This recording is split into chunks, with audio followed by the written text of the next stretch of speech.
Next, let us assume that x is negative. So the second case is let x be less than 0. That is, x is in between -1 and 0.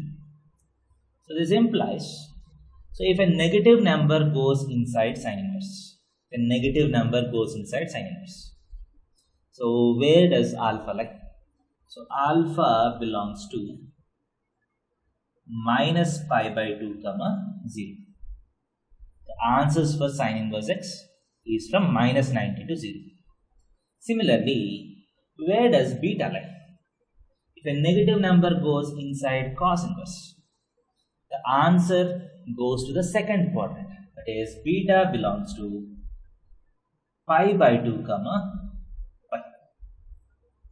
And now, from the derivation, sin inverse x is equal to alpha and cos inverse x is equal to beta implies x is equal to sin alpha, x is equal to cos beta.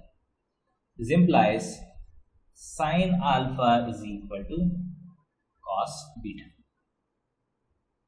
So now alpha is in the fourth quadrant, sin alpha is negative, beta is in the second quadrant, so cos beta is also negative. So cos beta can be written as sin of cos beta can be written as, so beta is in π/2 and π. So sin cos beta can be written as sin of π/2 minus beta, right? So sin of π/2 minus beta is cos beta. Now beta is in between π/2 and π. So π/2 minus beta is in between 0 and -π. So this is also in fourth quadrant. This alpha is also in fourth quadrant. So both these angles are in fourth quadrant. Hence, these two have to be equal. Because within the fourth quadrant, sin alpha is equal to sin something implies that these two angles have to be equal. This implies alpha is equal to π/2 minus beta. So alpha plus beta is again equal to π/2. So even if x is positive or negative, sin inverse x plus cos inverse x is always equal to π/2. And you can observe this from examples also. So let us take x is equal to half. Sin inverse half is I/6. Cos inverse of half is π/3. One is 30 degrees, the other is 60 degrees. The sum is 90 degrees. So if you put x is equal to minus half, this number becomes minus π/6 and this number is more than π/2. So cos inverse of minus half is 2π/3. It is 120 degrees. So this number is more than 90 and this number is slightly negative. And combinedly 120 minus 30 is again equal to 90 degrees. So I hope you understand this property. The derivation again is not required. So if you understand it well enough and if you try it by yourself, that is very well. And these are the properties which you need to remember. And these can be directly used in solutions of some problems. Next, let us assume that x is negative. So the second case is let x be less than 0. That is, x is in between -1 and 0. So this implies, so if a negative number goes inside sin inverse, a negative number goes inside sin inverse. So where does alpha lie? So alpha belongs to -π/2, 0. The answers for sin inverse x is from -90 to 0. Similarly, where does beta lie?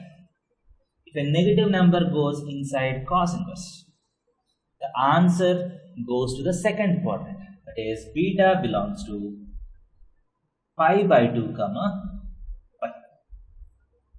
And now, from the derivation, sin inverse x is equal to alpha and cos inverse x is equal to beta implies x is equal to sin alpha, x is equal to cos beta.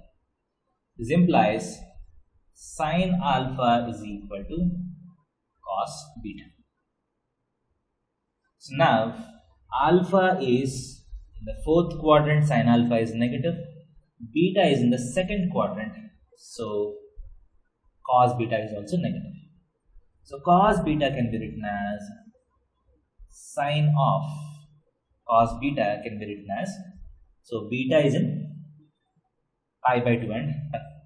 So sin cos beta can be written as sin of pi by 2 minus beta, right? So sin of pi by 2 minus beta is cos beta. Now beta is in between pi by 2 and pi. So pi by 2 minus beta is in between 0 and minus pi. So this is also in fourth quadrant. This alpha is also in fourth quadrant. So both these angles are in fourth quadrant. Hence, these two have to be equal. Because within the fourth quadrant, sin alpha is equal to sin something implies that these two angles have to be equal. This implies alpha is equal to pi by 2 minus beta. So alpha plus beta is again equal to pi by 2. So even if x is positive or negative, sin inverse x plus cos inverse x is always equal to pi by 2. And you can observe this from examples also. So let us take x is equal to half. Sin inverse half is pi by 6. Cos inverse of half is pi by 3. One is 30 degrees, the other is 60 degrees. The sum is 90 degrees. So if you put x is equal to minus half, this number becomes minus pi by 6 and this number is more than pi by 2. So cos inverse of minus half is 2 pi by 3. It is 120 degrees. So this number is more than 90 and this number is slightly negative. And combinedly 120 minus 30 is again equal to 90 degrees.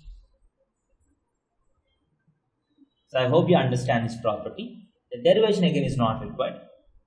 So if you understand it well enough and if you try it by yourself, that is very well. And these are the properties which you need to remember. And these can be directly used in solutions of some problems.